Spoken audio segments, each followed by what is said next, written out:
The field of Erdology, AErdology, is a field that I have partially invented and partially rebuilt from ancient mathematics and linguistics. In basic, it's a form of cryptography where you have letters and numbers that are interchangeable, where a letter means a number and a number means a letter. The important thing to remember about Erdology is that it's both an ancient science and it is what the pyramids, it's the science that the pyramids were created using this mathematics. It is also a modern invention because there are aspects of the last 4,000 years of mathematics that are included in the basic structure. Now, there's a lot of information from the ancient past. The pyramids themselves have a built-in language, a library built in. Saying built-in several times doesn't quite get the point across. Because when you have cryptography, using architecture brings on an entirely different concept. Because an 8-foot wall is not an 8-foot wall. It is an 8-foot wall. It's also,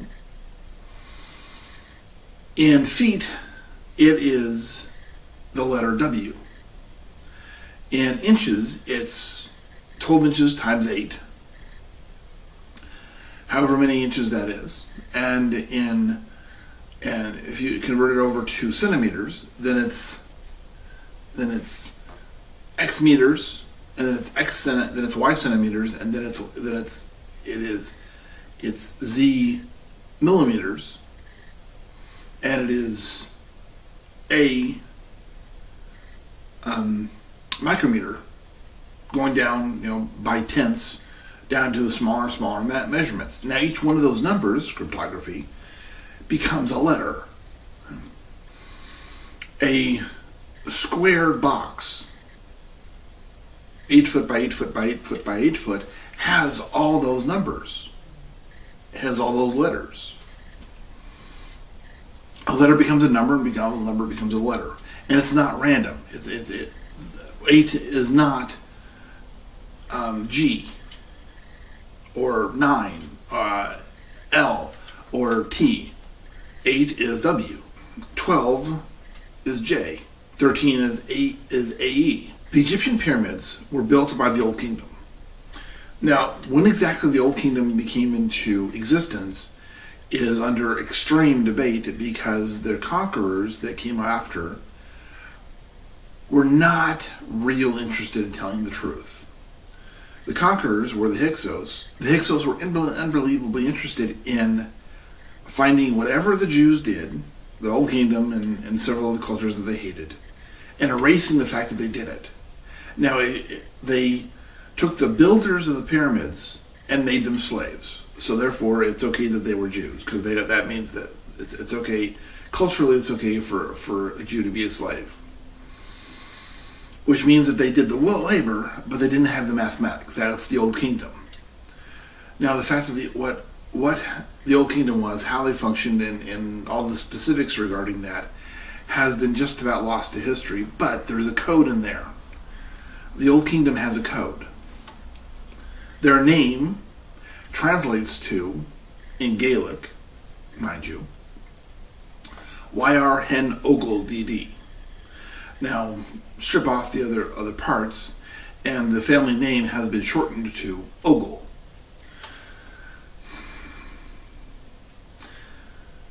The Ogle family was one of the founding families of the British Empire, way back at the Trojan War.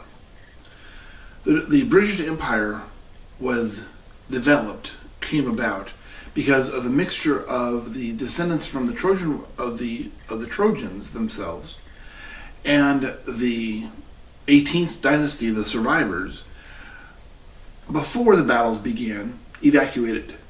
They evacuated out, and some of the survivors from previous battles and such had evacuated out of the Aegean to Italy, and then some of them evacuated out of Italy to Britain, knowing that the Avaris and the Hyksos and the Dorians and several other of the commanders at 1330 would never back down.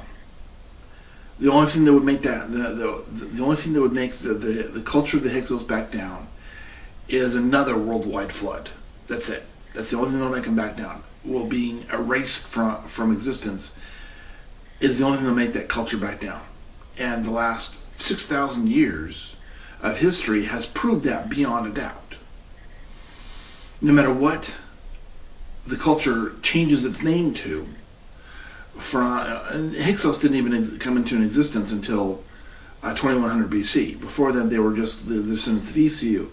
But ECU did not invent the culture. The culture was partially, it ran through Terah, Abraham's father. It was in existence before him. It had been in existence for a very long time. It's just the documentation from back then is kind of hard to find. This is 2700 BC. What does this have to do with Erdology? Erdology, the proof, the physical, tangible evidence that the pyramids are part of the Erdology is in part came from the pyramids construction, is that if you go to the causeways are a rock sidewalk, for lack of a better word, a walkway that's 1 or 2 or 3 miles long, depending on pyramid, and it has a wall on one side and a wall on the other, and the wall, whether it's roofed or not, makes no difference. It's straight as an arrow. It's laser light straight for that mile or 2 or 3. And if it has a bend in it, then the bend is equally laser light straight. There are 16 causeways that are pointing east from the pyramids. There's 100 and some pyramids, but there's only 16 causeways. Each one of those causeways, Mount Everest is the tallest mountain on the planet. From sea level up, it's the tallest mountain. Now, Hawaii, from the seabed up, is taller by a couple thousand feet, but that's not the point.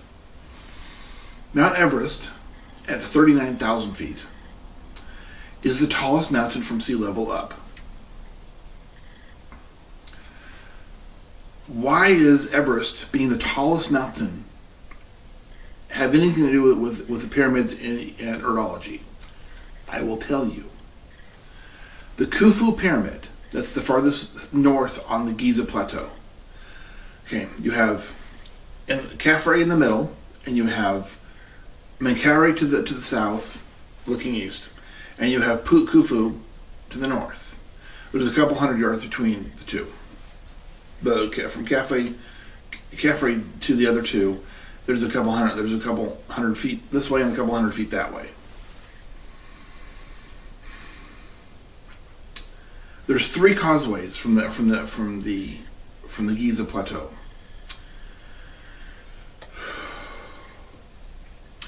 The Khufu, the farthest north causeway, it's about 15 feet wide. It goes for, and it used to go for 2 miles. Well, going from the entrance temple, the doorway of the entrance temple, that leads to the inner sanctum of the Khufu pyramid itself. If you go out that doorway, you're looking east, mostly by a couple points north. That causeway is 15 feet wide, 15 foot tall rock walls that are straight as an arrow for it used to be about 1.5 miles. If you could see it, fixed point that entrance doorway, the GPS of that doorway, to the very top of Everest. The very, very top of Everest is about 15 feet wide, give or take. Depending on snow and depending on various sort of things, it's about 15 feet. The causeway is 15 feet. The top of Everest is about 15 feet. The distance, remember I was talking about the wall architecture? That wall of 8 feet long is the character of W. 5,280 feet per mile is the number of feet between the entrance causeway, the entrance to the at the end of the causeway is the entrance temple to the Khufu pyramid. You have feet, millions of feet. There's 12 inches per foot. So you divide. So take 6,000 times 5,280, and then you take that number, and then multiply that by 12. So you now have three numbers in increasing length of sequence of numbers. The increasing length of the sequence of those numbers is devastatingly important because each one of those numbers translates to a letter.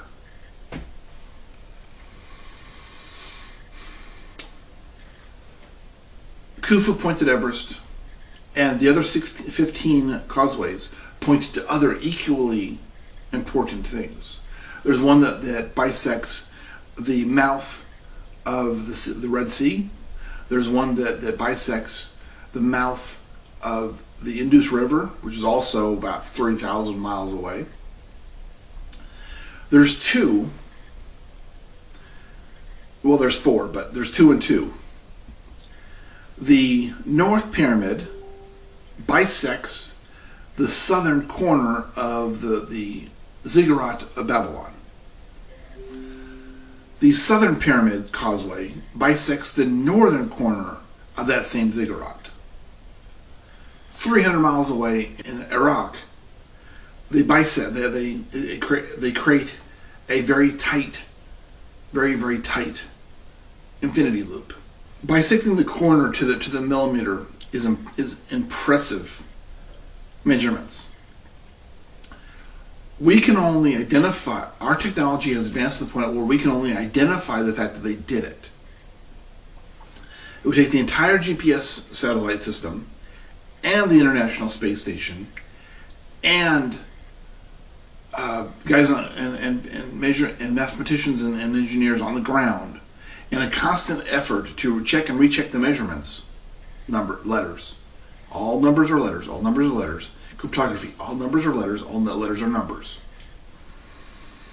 To be able to check all those data, to be able to build that, it takes the International Space Station and GPS and guys on the ground and possibly some other kinds of closer in aerial vehicles, helicopters and or such, to be able to get all those measurements correct. Letters are numbers. Numbers are letters. Between 800 BC and 800 AD is when mathematics changed from being a character, was a number, and a letter depending on use. This character, A. A, the character of A. In the Latin alphabet, the character of alpha is the first letter. So alpha would become A and 1. Beta becomes beta and 2. But when you don't have 0 through 9, the 1, 2, 3, 4, 5, 6, 7, 8, 9, you don't have that.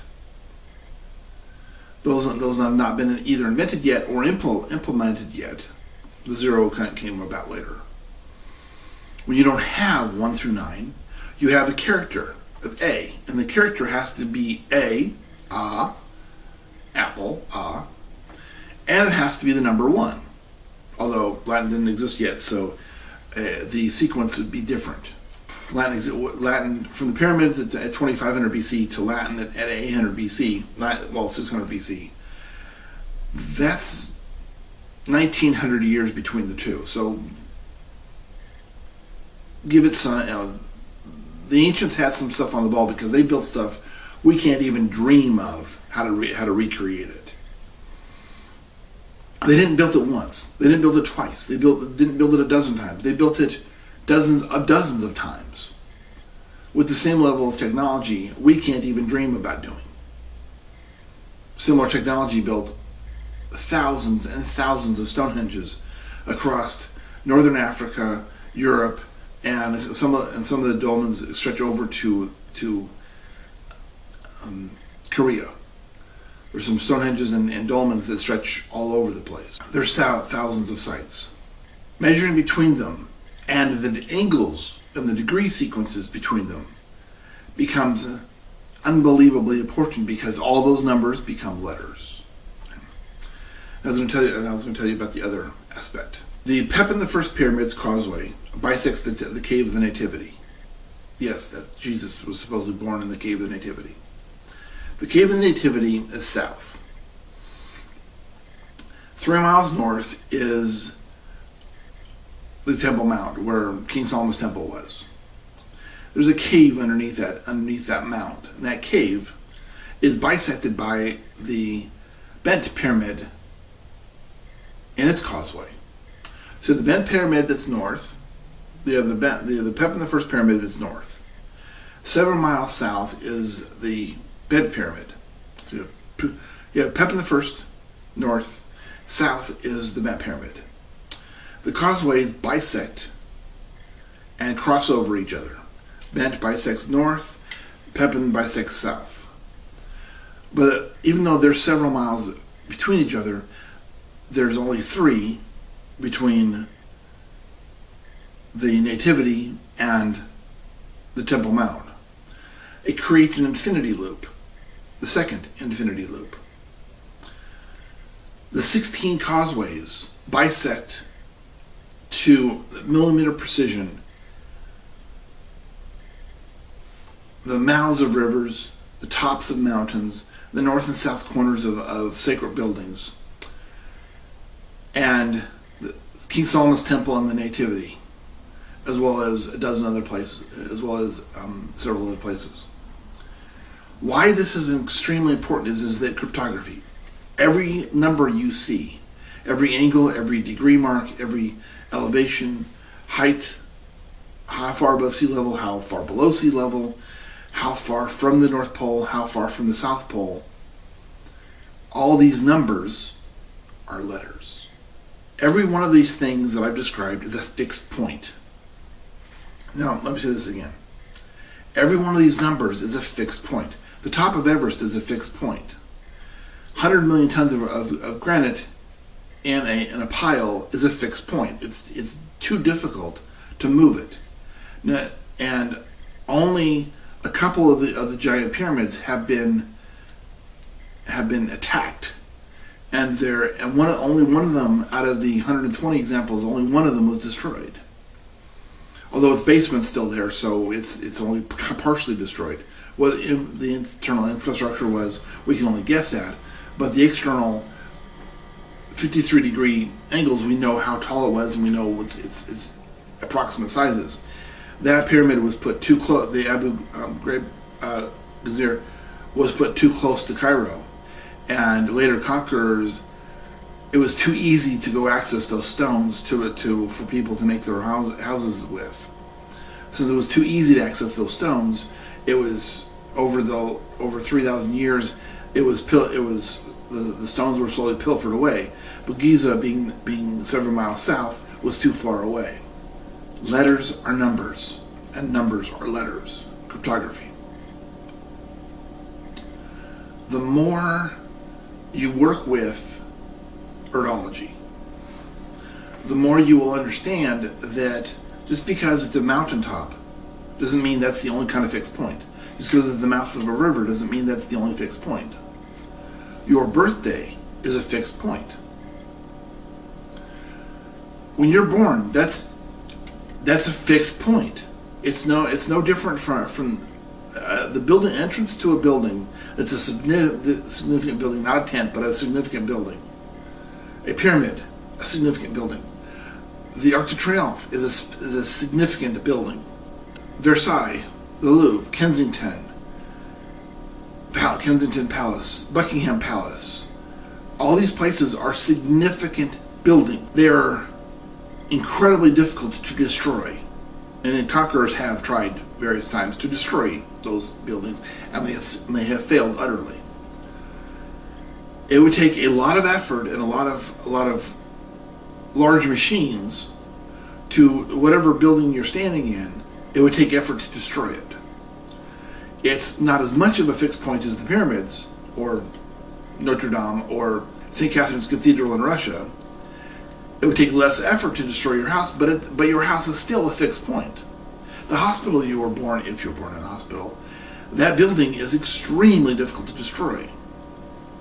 Well, some hospitals are easier to destroy than others, but most hospitals are made substantive enough that they would take a huge amount of equipment and a great deal of time with a lot of manpower to be able to erase its existence. So they're fixed points. The highway you drive on occasion, that is a fixed point. It cannot be destroyed, or at least extremely difficult to destroy a highway. Your birth date is a fixed point. The first day of school is a fixed point. The first day you crossed over the threshold of a doorway is a fixed point. All these things are fixed points.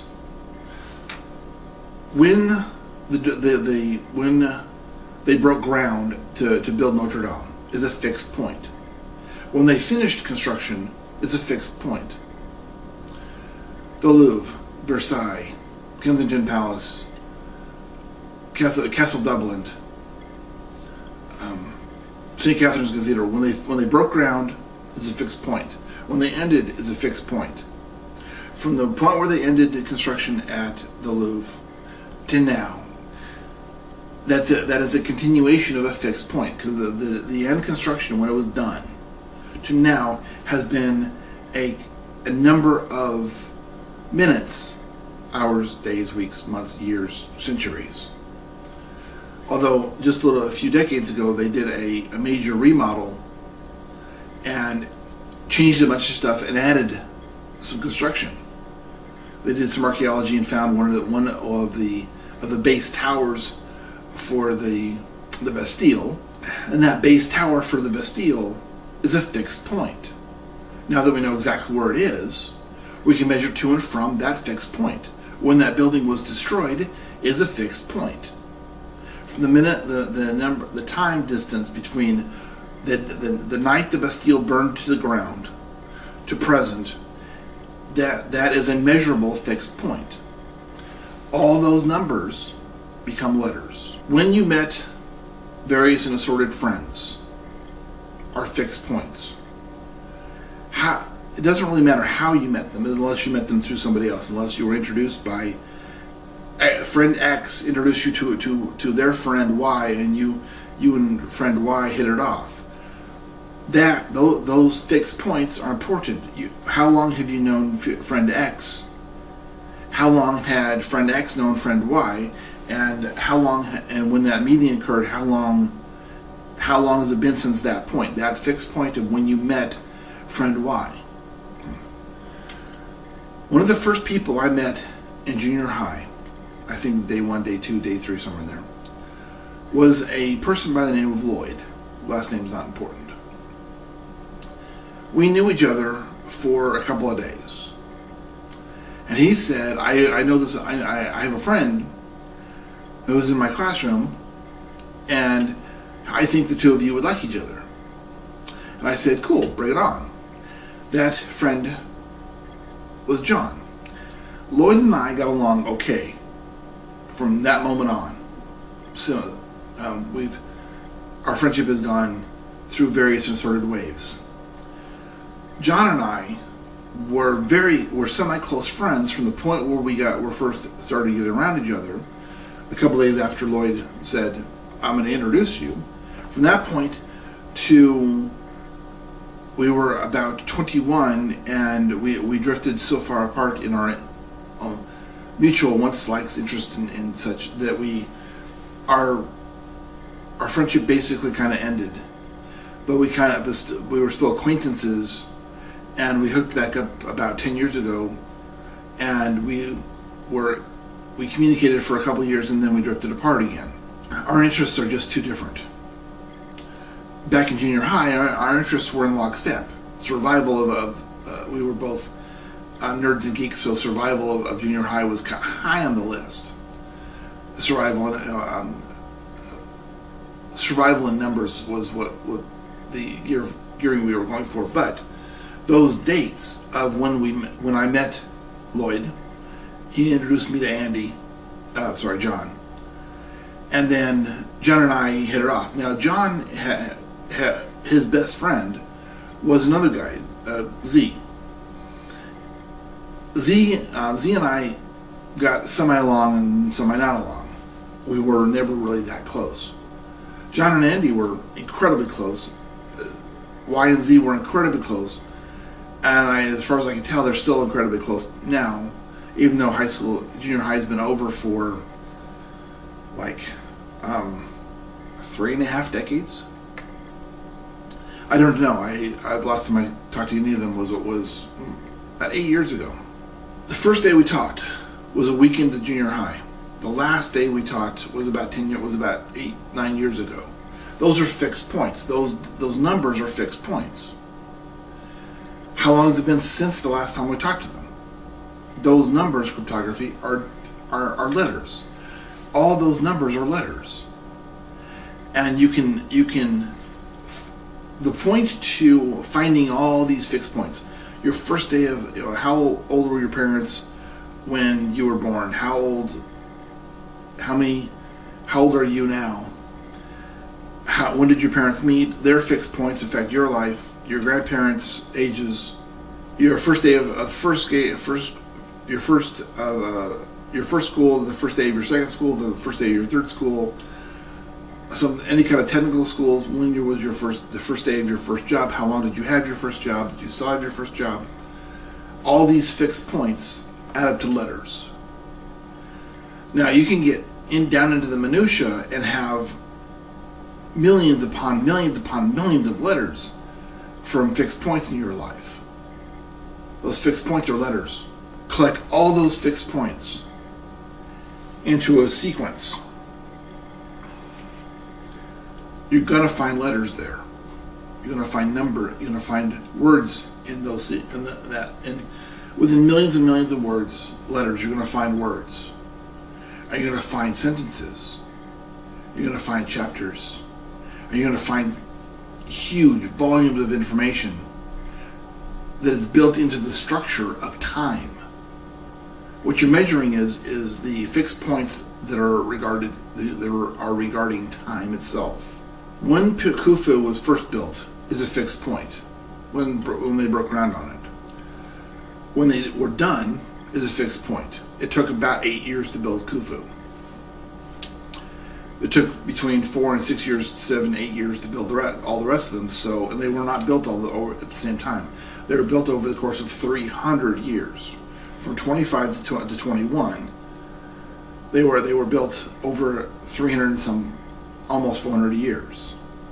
So the beginning of construction, the end of construction, when the Hyksos invaded, those numbers are letters, all fixed points. I'm 47. 47 translates to U and O. Next year I'll be 48. That translates to U and D. The next year is 49. 49 is TH and F. What's the point to finding out this information? To collecting all those letters and putting all those letters into a sequence, and then starting to decrypt and do boggle and finding the words within your life. There's a hidden language, built into the structure of time itself. Now, it doesn't matter if it naturally occurred, if it naturally occurs, or if it's some kind of a divine language. The debate will never stop. The point is that knowledge is power. The more you know, the more better decisions you can make. Okay, you are X years old and you have this huge, mega important X versus Y road to take. There's a fork in the road, and you can either do this way or you can go that way. Using this science, you can calculate the letters that you're going to find that direction. And you can calculate the letters you're going to find in that direction and make a slightly better informed decision as to which one will be better for you. The road more or less traveled,